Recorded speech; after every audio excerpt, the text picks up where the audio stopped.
Hello all. Today we will talk about the judicial reform those are happening in Israel. What are the pros and cons? What can be the effect on Israeli societies? And can in India also such these kind of judicial reforms be tried? Hello, welcome to Preparation Pulse. Today we will talk about what is happening in Israel.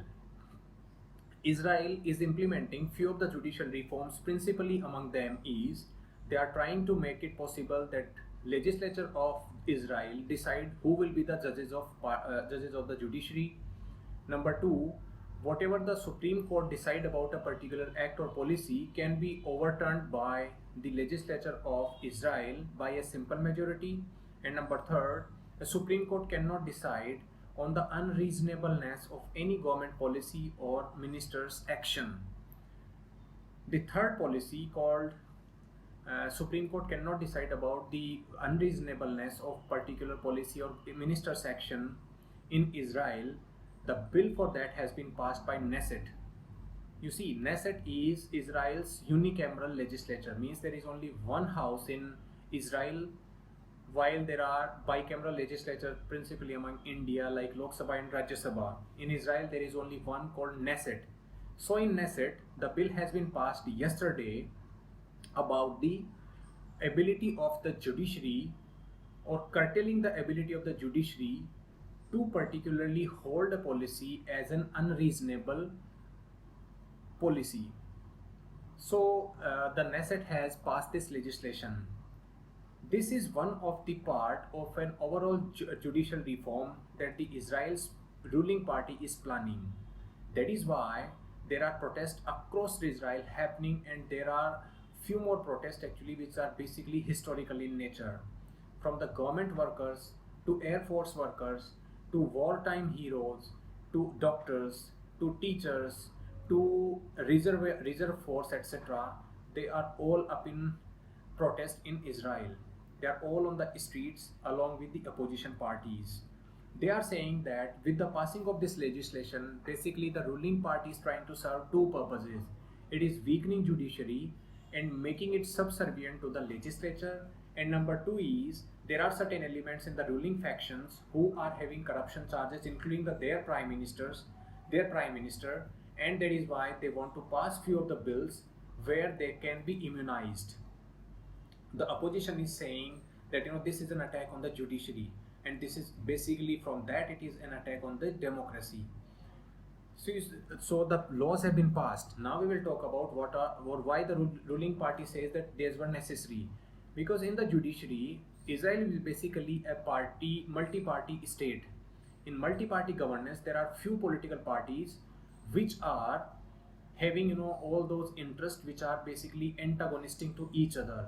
Israel never has had the majority or even a coalition which is in majority for past many years, and that is why whatever the government's program are there are now being either challenged or there is a delay in implementing those plans, because one party or the other is taking all those schemes or plans or procedures of the government actually to the judiciary and basically delaying that. So Israel says that this is basically the judicial reforms are basically to curtail that particular thing. In Israel's security, in Israel's economy, in Israel's social policies, there are few more the steps which the ruling party cannot take, because no party or no coalition enjoys majority, and for that every action is being politically or maybe politically motivated, etc., is being challenged in the judiciary, and from that judiciary the opposition is being created. So ruling party says that for that particular reason the judicial overhaul was necessary. Opposition says that it is an attack on the judiciary and on the democracy. Why they say so? Because they say that Israel does not have a constitution, and judiciary was only, and the Supreme Court was only an institution which was working as a basic instrument where the voices of the opposition were being heard. Number two, in Israel basically there are there is no more separation of power doctrine because there is no constitution. So by doing this, the ruling party is trying to make the judiciary subservient to the interest of the executive and legislature. Opposition is also saying because there are people or leaders in the ruling party which are facing charges of corruption, charges of other things which are being challenged in the court, and they are making sure that they get immunity from these kind of steps. Number 4 is whatever the settlement process that is going on in the West Bank area, and the area those are in contention with Philippines, sorry, not Philippines but Palestine. So they are saying that from doing this they are also giving a particular immunity to the West Bank settlement process also. So basically they are trying to, or the ruling party is trying to consolidate its vote bank. So this is the effect on the Israeli society, the pros and cons of it. Now we will talk about how India, or there are certain people who are raising talks like this can also mean that can such these kind of steps of judicial reform etc. be taken in India. We will talk about it in this way. Indian judiciary, there is a separation of power doctrine between Indian judiciary, legislature and executive, and it is constitutionally defined. So to challenge it, it becomes very hard because we have a written constitution. Israel does not have that. Number 2, in our judiciary we have a basic structure of the constitution which have been declared by judiciary, and on the basis of that in 2015 the Supreme Court nullified the National Judicial Appointment Commission Act 2015, by which the government was trying to make it more like as a parliament appointing the judges, but that was nullified. In Israel it can happen because there is no such basic structure of the doctrine etc. So that can be one of the strong thing that we have about our country. Number 3, in India, the local level democracy through 93rd and 94th is so deeply embedded in our polity that basically whatever the step those are being taken at the top level does not necessarily have to commit at the local level. So in Israel this is absent. In Israel there is effectively no local level democracy, but in our country it is there. So we do not see whatever the policies those are being implemented at the top level, or whatever the ruling party at the top level getting elected in the local level democratic polity etc.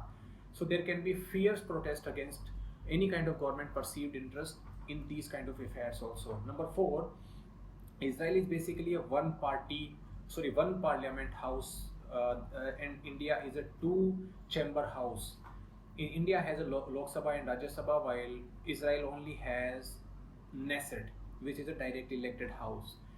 And in India we have seen, despite party enjoying majority or a coalition enjoying majority in Lok Sabha, the party has to depend on other parties, either neutral or opposition parties, to get the bills passed in upper house of the parliament here in the country, basically Rajya Sabha. So it becomes very difficult to even get it passed. These are the 4 or 5 points which I say that India can be in a major strong step, where they feel that Israel's steps can't be implemented or can't be mirrored in the Indian society. We will again come back with a new topic. Till then, thank you.